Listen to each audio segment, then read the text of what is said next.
this is becoming a trend now, isn't it? So yes, I forgot to say something again at the end of the video that you're gonna see right about now. So the thing is basically that the next video that I'm gonna do is I'm actually kind of torn about it. So should I make it a premiere or should I just make it a normal video? So if you guys are out of the loop on what premiere is basically a video which I pre-record, but you can view it as a live stream. So meaning that the video is going to be going live, you can watch it with other people on the live, and there's going to be a live chat. So let me definitely know down in the comment section. I'm not going to say what type of video is, but some of you might just know what the video is. Anyways, enjoy the video. Hello everybody, my name is RedBlockss and welcome back to the episode of Redstone with Red. It's been quite a while since we've been back here and it just feels good because I love to do redstone and apparently you guys like to watch me do redstone as well. So yeah, we are back, and just before we get into this video, I just want to say a massive thank you to all of you guys because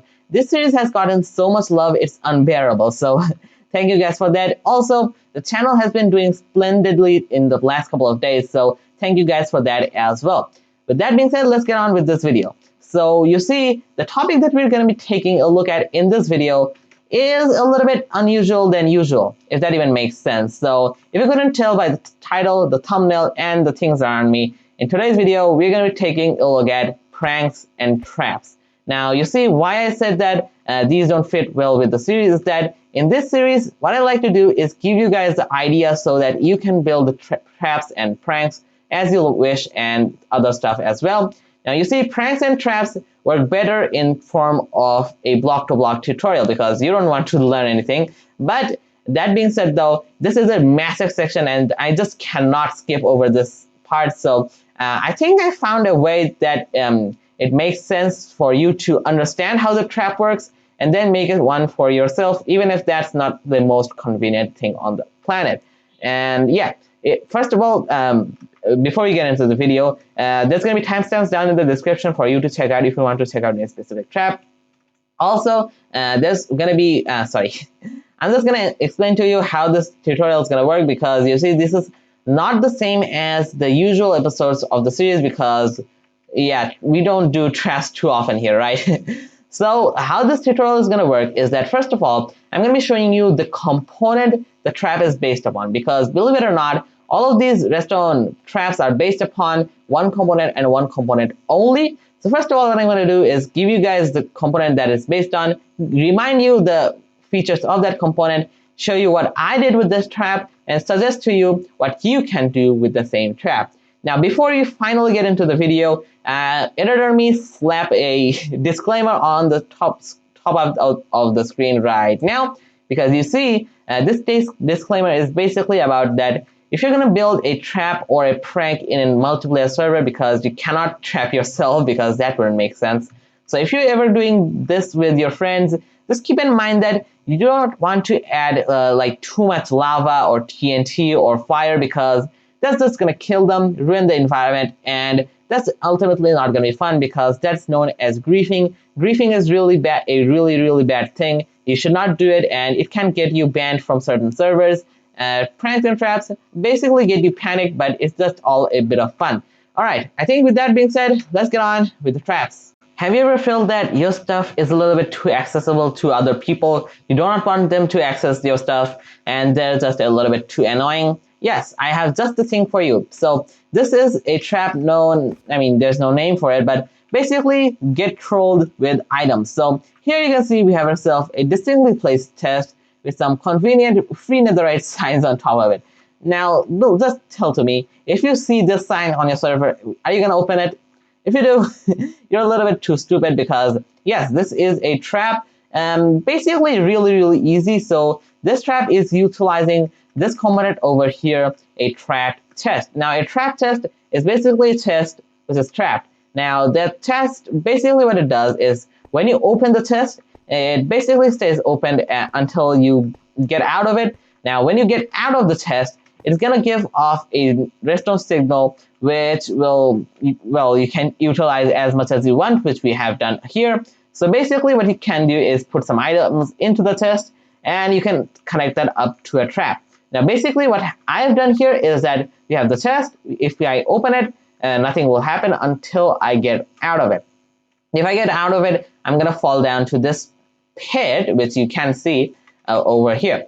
So basically, if I just come up to here for hoping some netherite, I open this. Oh, that's not nice now, isn't it? Now, if my reaction time was that slow, yeah, which first of all, it isn't. If it was, I would be stuck here for eternity and beyond. That is, if I had obsidian here and I didn't have a diamond pickaxe. This prank works good if your friend is a little bit too reliant on your stuff on a server, or you just want to have yourself a little bit too protected. Both of them are understandable, so use this trap over here. And if you want to check out the specifics, I'm pretty sure these are all the things that you need to do to make this trap. These two pistons are sticky pistons. Go ahead, take a look. Anyways, let's move on to the next trap. Do you want to make your build safe and keep your friends away from a certain point of that? Then I have just the thing for you, because in the next trap, we have ourselves the tripwire hook trap. Now, if you guys can remember from the first video, I said that tripwire hooks are basically a redstone component which connect to string, and they need to be placed at least one block apart. And if you have string in between them, they actually connect up. And if a player or an entity steps on the string, it actually gives off a redstone signal behind it. Now, this is really, really useful in traps because you see, string is really hard to see, because let's say I go like 5 blocks apart. I literally can't see the string over here, and I bet you guys can't even see the tripwire hooks themselves. And even if I go 3 blocks in, I can barely see the gray dots. So yeah, string is really, really efficient in terms of traps. And a good thing is that these tripwire hooks are not, this is not the max they can be spaced apart. If you want, you can space them apart a maximum up to 40 blocks. So let's just say that you have them 40 blocks apart. You cannot see a tripwire hook from one to another, and your friend just walks over them, because why wouldn't you? Because you cannot see them at all. So why do you do that? You just need to connect that up to a trap over here. Now, if you wanted to, you can build this trap over here again. And just for simplicity's sake, I just made a really, really basic trap. So you have yourself some dispensers that pop out of the ground, which also is connected to this comparator clock, which makes sure that these dispensers are being fired. If I just stand off them, you can hear the clicking. And basically these are empty for now, but if they had, like, let's say, fire charges in the middle of them, they would fire out all the fire charges, and yeah, basically I would be dead. So this trap, it may seem easy, but this is really, really powerful. Also, let me just give you an idea on how easy it is. You know, Minecraft, yeah, they try to make the world generation as non-tricky as possible, and even Mojang themselves added this little tripwire hook trap into the jungle temple generation. That's how you know that this thing is so deadly, but yet so easy to make. Anyways, that was all from the tripwire hook section. Let's move on to the next one. But let's say all of that was a little bit too harmful for you, because in this one, your friend's just gonna have a lot of fire charges in their face, which is never nice.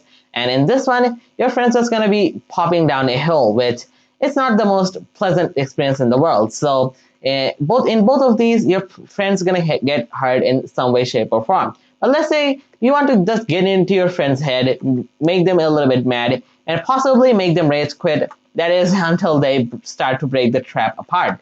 So in this one, we do just that. So here we have ourselves 2 piston doors facing each other in the opposite ways. Now, I know I still haven't talked about piston doors in the series yet, but believe me, they are super, super close. So here we have ourselves 2 piston doors facing each other, and you would expect that when I step over these 2 pressure plates, this one would open up. So let's just do that. As you can see over here, this one doesn't open up, but oh wait, this one does. So let's walk over to this one. This one shuts in front of my face, but when you look at that, that one opens up. So if your friend doesn't have the allowance to break this, yeah, they're probably gonna start to tear the hair apart, because this is super, super frustrating, because you want one thing to open up, but the other thing does. And yeah, this is just getting a lot frustrating for them. So this is a really, really nice prank. Probably better than all of these ones, because in all of these your friend gets hit by a little bit of something, but in this one they don't get hurt by anything. This is just a bit of fun. Now, if you guys want to see how this one in particular is built, basically what I did is take the power from both of these pressure plates. Rather than just putting them into the nearest piston door over here, we take that and we take that all the way over to the other one. Pretty simple stuff, but I know that you guys aren't here for the specific redstone contraptions. So let's say you want to prank your friends with piston doors again. Now, what you could do is that, let's say here, you have yourself only this piston door over here. What you could do is, when your friend walks over this pressure plate over here, what happens is this trap over here triggers, and the floor beneath them just goes away. So they're expecting the door to open up, but actually what happens, they actually go down another door. So that's also more funny, but it's up to you what type of trap you want to design. I just thought that this was a little bit too funny not to mention. So there you go. Let's move on to the next one. And believe me when I say this, I saved the most lethal one for the last, the TNT minecart. Also, don't question why the world is empty. So I forgot to mention this in the original components video, but the TNT minecart is an interesting minecart which blows up if the minecart falls from more than 3 blocks of height. So meaning that if you want to blow up your friend, the only thing that you need to do is power a piston which moves across a TNT minecart. And these things explode pretty much as instant as it can get. So if it just falls 3 blocks, instantly explosion. So let's say your friend is chasing you, you just run over this trap. While you're running, you just power this lever, and when your friend's behind you, they get exploded. Or let's say you want to be a little bit more subtle. If your friend goes AFK, you can do it to them. Now, the good thing about this is it's only one explosion. That is, if you only do one TNT minecart. So meaning that when the things explode, your friend's stuff is not going to be despawning. So it's just still keeping the rule of not being super harmful. So the basic thing that I did here is to just show you how the things work. So basically we have ourselves a redstone torch tower connected into a piston. This is currently depowered. So if I want to just activate that, I'll switch this lever and just see what happens. So boop. As you saw there, it was pretty much instant, and if I was in survival mode, that would have instantly killed me. So yeah, these things are really lethal, and I saved them for the last, but the video is still not over because there's a little more things to observe. Anyways, let's move on to the final part of the video. Now, this is basically the outro, but I have a little bit more information to give you guys. So if you guys take a close look at all of these contraptions, you can see a basic pattern that all of them are reliant on one redstone component. I even said that at the start of the episode. So this one is tripwires, that's trap chests, this is piston doors, that's the TNT minecart, which I guess existed but not anymore. So there's a couple more redstone components which can support that, and you can make your traps based upon that. So I just wanted to show you guys the ones that can do that. So here we have ourselves a lectern with a book on it, and I'm sure that I showed you guys this at the first episode, that lecterns can be read by competitors based upon what type of page they're on. So let's say in this case, I programmed that when this comparator reaches the 5th page, this repeater turns on, and that gives off a signal to the sticky piston, which will retract down, and basically you can build your trap based upon that. I really lazied out because I wanted to build this trap, but I just felt that, do I need to? And I said that no. So let me just show you guys how this works. I'm going to stand on this block, read through this book. If you guys want to, you can read through it as you like. As you can see over here, the piston retracts and I'm falling down, and I can read the rest of the book, and I can go up as well. Really is neat way to do it. And you can also do the same thing with item frames.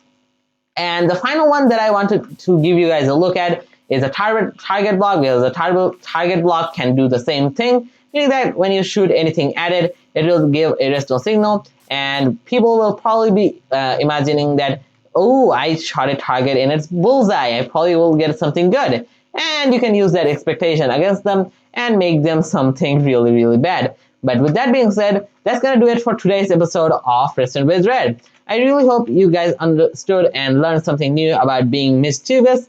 I don't know if that was useful or not, but I also hope that it was. If you learned something new and enjoyed today's video, make sure you hit the like button. And if you guys want to stick around for more videos of this series and more videos by me in general, make sure you hit the subscribe button and turn on the notifications. And as always, there's going to be a series playlist down in the description if you guys want to check out more episodes by this series. But with that being said, guys, that was it for today's video. I really hope you enjoyed, and I will see you guys on the next one. Goodbye.